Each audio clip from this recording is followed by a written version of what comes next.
Alors, Madame la sénatrice Bonnefoy, sur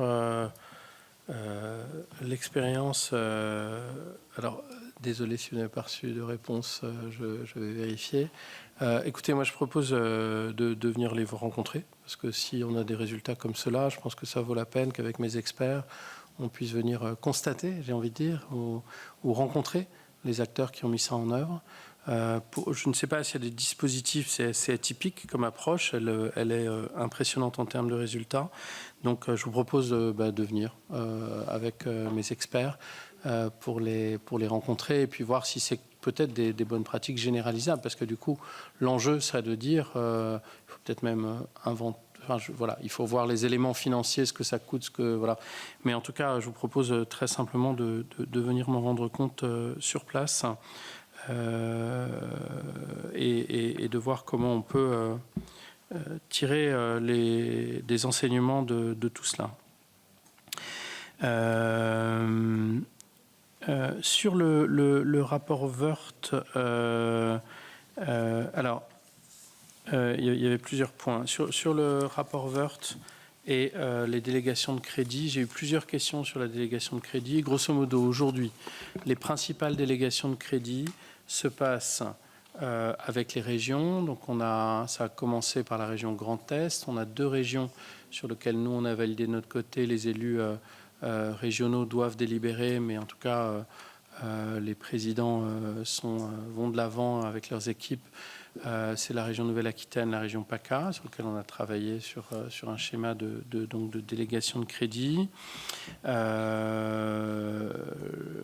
Donc on est dans cette dynamique, c'est récent tout ça, hein, mais déjà avec ces régions-là, et on continue de proposer. Je vous rappelle que notre rôle, c'est simplement de proposer aux régions qui le souhaitent de prendre la délégation des crédits, de les gérer. On voit, le retour d'expérience, c'est que ça permet une granularité beaucoup plus forte, parce qu'il y a des maisons de la région, parce qu'il y a une relation avec les Comcom de proximité.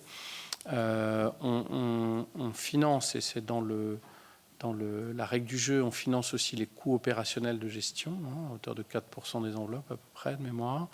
Donc voilà, c'est des solutions opérantes. Alors il y a eu beaucoup de sujets de droit, notamment qu'on a échangé avec le président de Nouvelle-Aquitaine, parce que il faut être clair là-dessus. Il y a l'instructeur de l'ADEME ne va pas contredire une décision des élus la crainte qui s'exprimait chez certains présidents de région, ce serait de dire, mais ce serait totalement même offensant de voir une décision souveraine des élus et qu'après vous disiez, oh ben non, finalement, on ne le fait pas. Enfin, vous voyez, donc on a bien calé les processus parce qu'il ne s'agit pas du tout de ça. Il se trouve que, comme je suis signataire des contrats, il y a simplement le cadrage juridique, et de même que les services instructeurs d'une région vont vérifier. Nous, on vérifie le cadrage juridique et ces éléments-là. Mais en tout cas, l'opportunité du financement, bien sûr, repose sur les élus, c'est une vraie délégation, même si du coup... Donc ces mécanismes sont assez complexes en réalité. Donc j'ai passé du temps à les expliquer. Je crois que mes équipes s'en sont bien fait le relais avec les équipes de la région. Donc ça avance sur plusieurs régions. Donc dans les mois à venir, on devrait avoir des signatures de conventions de délégation. Pour moi, c'est une opportunité de dialogue et de travail en commun qui est très positive. Après, ce n'est pas un modèle, encore une fois, c'est à la main des régions, hein, si elles souhaitent le faire. Mais en tout cas, c'est des logiques, ces délégations de crédit qui permettent de démultiplier et d'accélérer. Donc moi, j'y suis très en faveur. Je suis très en faveur par conviction personnelle d'abord, mais aussi parce que je constate que c'est le modèle opérationnel le plus puissant. Et autant sur des sujets extrêmement techniques qui nécessitent peut-être une expertise, un niveau d'expertise avec nos équipes centrales, sur des très gros contrats, on est sur des logiques qui restent pilotées à l'ADEME, autant sur la généralisation massive dans les territoires, évidemment, les régions sont un levier puissant d'action. C'est vrai aussi des syndicats d'énergie. On évoquait le sujet des syndicats d'énergie. C'est là aussi des délégations qui sont intéressantes.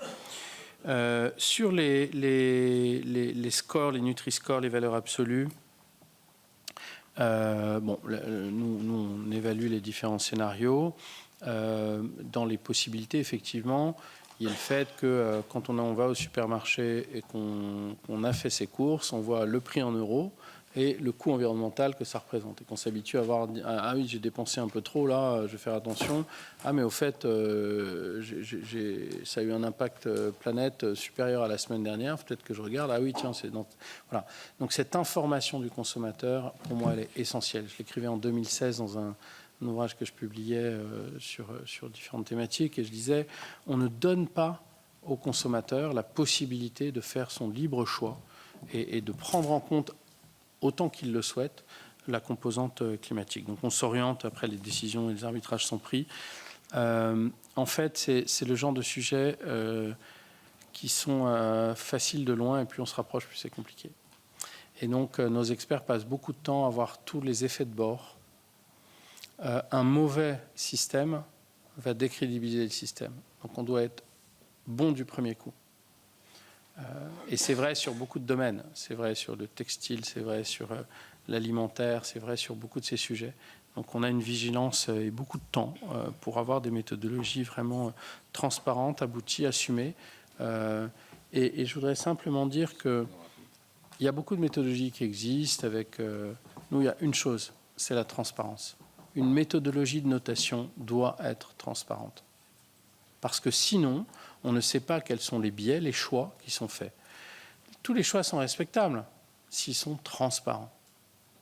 Quelle est la place du bio dans une logique d'éco-score ? Il faut en faire un choix transparent et l'assumer, et le dire et l'afficher. Parce qu'évidemment, du bio, c'est peut-être moins de rendement à l'hectare. Donc quand on divise des kilos de CO2 par une production, on pourrait avoir des effets contre-productifs. Donc voilà. Nous, on insiste, bien sûr, toutes nos méthodologies sont en open data et sont transparentes, mais on insiste d'une part sur le temps qu'il faut pour que cette méthodologie soit robuste, et après l'indispensable facteur de transparence dans l'élaboration de toutes ces méthodologies, qu'elles soient publiques ou même à notre sens privées.